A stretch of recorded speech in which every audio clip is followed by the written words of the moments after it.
여러분 안녕하십니까? 대한민국 유일의 자극 없는 방송, 무자극 방송, 건전하고 아름다운 언어만을 고수하는, 더 이상 시청률에 연연하지 않는 꿋꿋한 방송 박원장TV입니다. 저는 지금 머리도 감지 않은 채 어머니의 농사일을 도와드리기 위해서 이동하고 있습니다. 이 시대 마지막 남은 유일한 효자다 까지는 아니고요. 평소에 잘 못 도와드리기 때문에 이렇게 짬이 날 때 도와드릴 수 있는 것은 또 자칫한 도리겠죠. 오늘 얘기하고 싶은 것이 하나가 있습니다. 바로 자유에 관한 걸 얘기하고 싶어요. 자유. 자, 여러분은 지금 자유롭습니까? 나는 자유로운가? 응? 야, 이거 참 철학적인 질문이죠. 자, 자유로운가, 자유롭지 못한가에 대한 대답을 하기 위해선 우선 자유가 뭔지부터 알아야 되지 않겠습니까? 물론 자유에 대한 정의는 천차만별일 것입니다. 사람마다 다르겠죠. 하지만 일반적으로 자유는 두 가지를 의미하는 것 같습니다. 첫 번째는 구속이 없는 상태죠. 자, 우리 명박이 형은 얼마 전에 나오셨죠. 우리 명박옹 나오셨는데, 자, 우리 근혜 누님, 우리 너무 몸도 여리고 공주님인데 지금 들어가 계십니다. 너무 안타깝죠. 그분은 신체의 자유가 없죠. 왜냐면 구속돼 있기 때문에. 그렇죠. 자기가 뭘 하고 싶어도 할 수가 없습니다.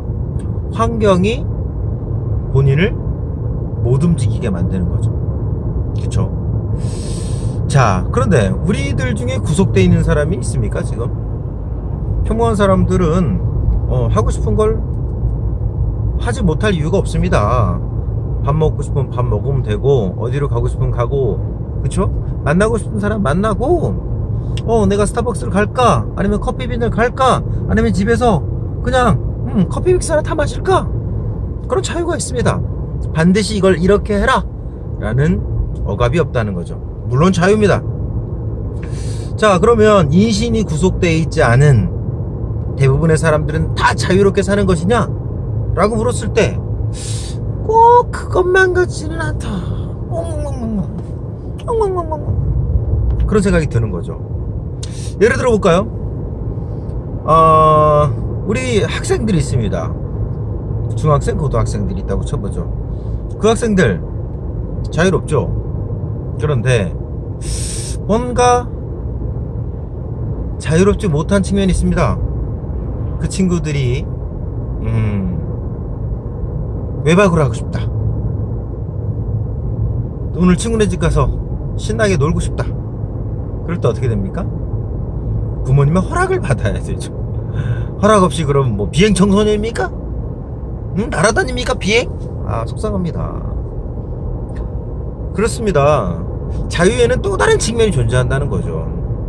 내가 무언가에 구속되어 있지 않은 것도 자유지만, 또 하나는 내가 하고 싶은 것을 마음대로 할 수 있는 그 자유가 있는 거죠.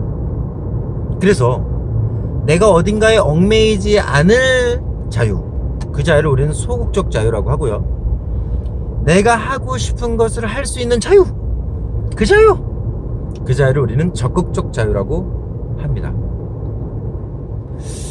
대부분의 사람들은 소극적 자유는 획득이 되어 있는 상태죠.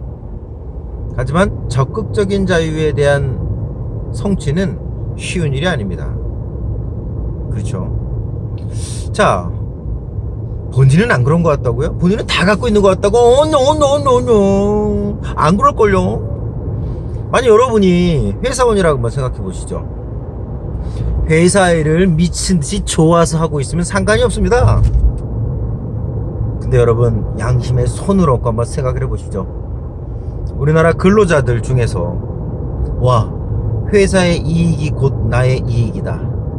회사를 가는 시간 너무너무 즐거워. 밤새 술을 퍼먹고도 아침에 눈이 딱 떠져서 행복하게 가서 일을 해야지, 가서 삽자루를 들어야지, 그죠? 가서 컴퓨터 앞에서, 그죠? 열심히 자판을 두드려야지. 응? 상사의 비율을 맞춰야지. 이렇게 생각하면서 기쁜 마음으로 출근하는 사람이 과연 몇 명 있겠습니까? 자기가 하고 싶은 것은 따로 있단 말이에요. 회사를 가는 이유는 회사에서 돈을 주니까 그 돈을 가지고 내가 하고 싶은 일을 하려고 가는 거죠.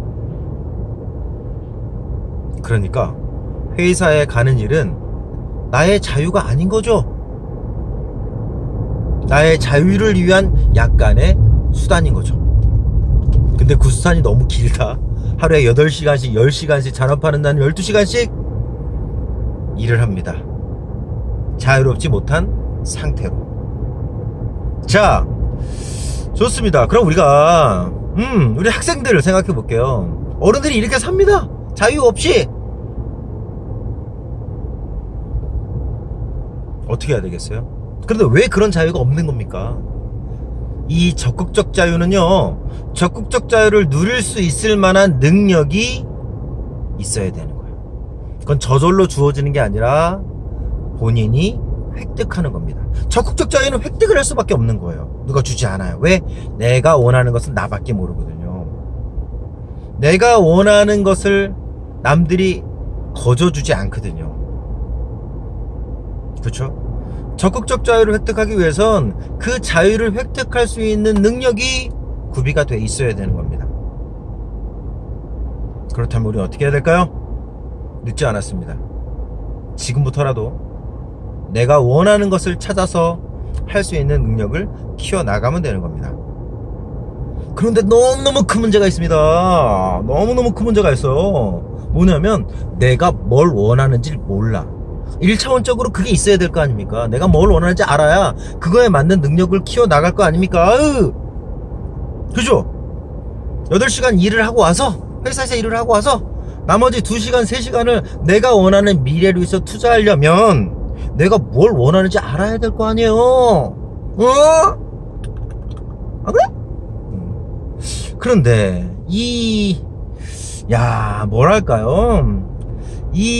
뭐랄까, 우리가 어렸을 때부터 지금까지 살아왔던 이 교육적 환경은 자신이 뭘 아는지를 찾아내는 그런 교육이 아니라 남들이 나에게 뭘 원하고 있는지를 맞춰야 되는 그런 교육만을 받아왔기 때문에 그렇기 때문에 자, 무제한적인 시간과 무제한적인 자원을 우리에게 제공을 하더라도 내가 이것을 무엇을 위해 써야 되는지를 잘 몰라요. 와우, 놀라워. 예를 들면 로또가 당첨이 됐어요. 깜짝 놀라게, 와우, 20억이 딱 떨어졌어요. 그러면 기쁘죠. 기쁩니다.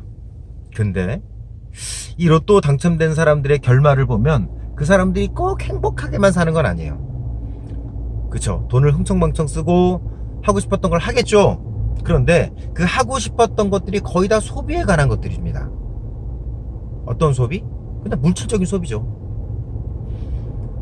내가 진정으로 하고 싶었던 일들, 나의 행복과 나의 가치관이 올바르게 서 있었던 사람들은 돈을 그것을 위해 써요. 돈을 쓰면 쓸수록 행복해집니다. 왜? 자기 자신을 위해 쓰니까.